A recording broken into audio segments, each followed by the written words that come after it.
Baik, terima kasih Zahra di Angkasa Puri. Assalamualaikum dan salam sejahtera. Dewan Bandaraya Kota Kinabalu DBKK hari ini melancarkan inisiatif No Give Policy atau dasar tidak menerima hadiah bertujuan mencegah anggota DBKK daripada terjerumus dalam aktiviti rasuah. Mayor Bandaraya Kota Kinabalu, Datuk Nordin Siman berkata inisiatif ini selaras dengan Perkeliling Perkhidmatan Bilangan 3 tahun 1998 iaitu panduan pemberian dan penerimaan hadiah dalam perkhidmatan awam. Beliau berharap warga kerja di BKK dapat menghayati dan mematuhi budaya tidak menerima hadiah demi memartabatkan imej di BKK. Datuk Nordin berucap dalam majlis pelancaran disempurnakan Pengarah Suruhanjaya Pencegahan Rasuah Malaysia SPRM Sabah Karunaniti Y. Subiah di Kota Kinabalu. Dalam pada itu, Karunaniti berkata polisi ini boleh dijadikan rujukan dalam pelaksanaan tugas rasmi warga di BKK yang tidak lari daripada berinteraksi dengan pelanggan dan golongan sasar. Jadi Jabatan DBKK merupakan agensi yang pertama terus menyambut dengan di situ dan melancarkan terus No Give Policy.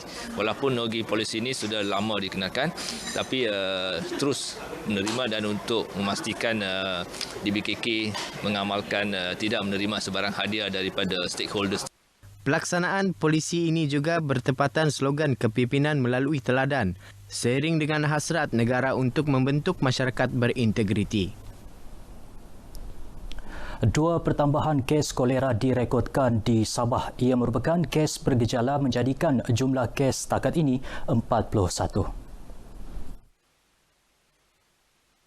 Menurut kenyataan Pengarah Kesihatan Negeri Sabah Datuk Dr. Christina Rundi, kes baharu berkenaan dikesan di Lahad Datu dan Tawau. Sempurna kekal dengan kes tertinggi 16 diikuti Kota Kinabalu, Beaufort, Putatan, Tuaran dan Sipitang. Dalam pada itu, aktiviti kawalan dan pencegahan wabak polio masih giat dilaksana di semua daerah. Datuk Dr. Christina berkata pencapaian liputan imunisasi polio di Kota Kinabalu, Penampang dan Putatan perlu dipertingkatkan segera. Justru menasihati ibu bapa agar mendapatkan perkhidmatan pandu lalu di Kompleks Sukan Likas untuk tujuan berkenaan. Setakat 15 Julai, liputan imunisasi vaksin BOPV dos 1 mencapai 90.79% iaitu 774,675 kanak-kanak, manakala liputan vaksin BOPV dos 2 77.84% iaitu 664,209 kanak-kanak. Pemberian vaksin MOPV juga giat dilaksana di 11 daerah. Sasaran liputan bagi kedua-dua dos ialah 95%. Sementara itu, perkembangan COVID-19, Datuk Dr. Christina memaklumkan 1,049 individu masih menjalani kuarantin di negeri ini, iaitu 58 orang di 8 pusat kuarantin aktif, manakala 991 menjalani kuarantin kendiri. Ya, dalam perkembangan lain, kes demam denggi di Tawau turun 36% dengan 342 kes direkodkan sepanjang Januari hingga minggu lepas berbanding 536 kes bagi tempoh sama tahun lalu.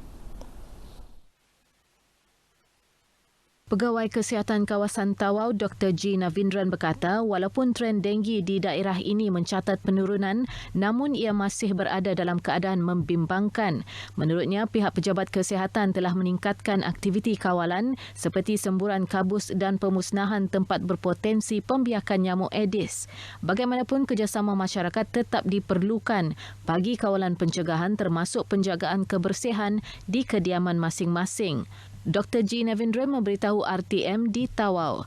Katanya setakat Januari hingga semalam 101 kertas siasatan dibuka terhadap penduduk yang membiarkan kawasan mereka menjadi tempat pembiakan nyamuk Aedes di bawah Seksyen 13-1 Akta Pemusnahan Serangga Pembawa Penyakit APSPP 1975 Pindaan 2000.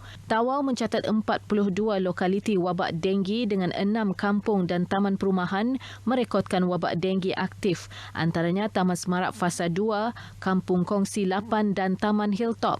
6 kawasan juga diisytihar lokaliti hotspot demam denggi. Lembaga Tabung Haji TH tampil menyantuni penduduk terjejas banjir baru-baru ini di Kampung Linau, Kota Belud.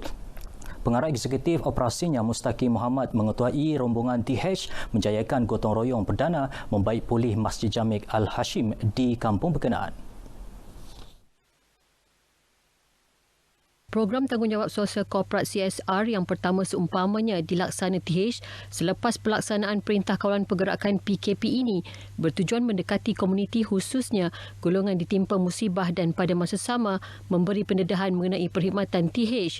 Tabur haji mengambil berat tentang keadaan yang berlaku di Kota Belud ini, kami terpanggil untuk melakukan program CSR kami di sini, sebagai contohnya tikar kepada masjid ini, PA sistem dan sebagainya, supaya dapat penduduk-penduduk di Kota Belud ini, terutama di kampung-kampung di sini, untuk melakukan solat berjemaah di masjid ini. Sementara itu, Pengurusi Jawatankuasa Masjid Jami' Al-Hashim, Maliadi Majin berterima kasih atas keprihatinan dan berharap lebih banyak bantuan seumpama disalur kepada masjid dan surau terjejas banjir di daerah berkenaan. Saya harap agar ada lagi NGO-NGO ataupun bagian-bagian jabatan lain untuk datang membantu untuk sama-sama meringankan masalah yang kami hadapi di kampung ini, khususnya masjid kami ini.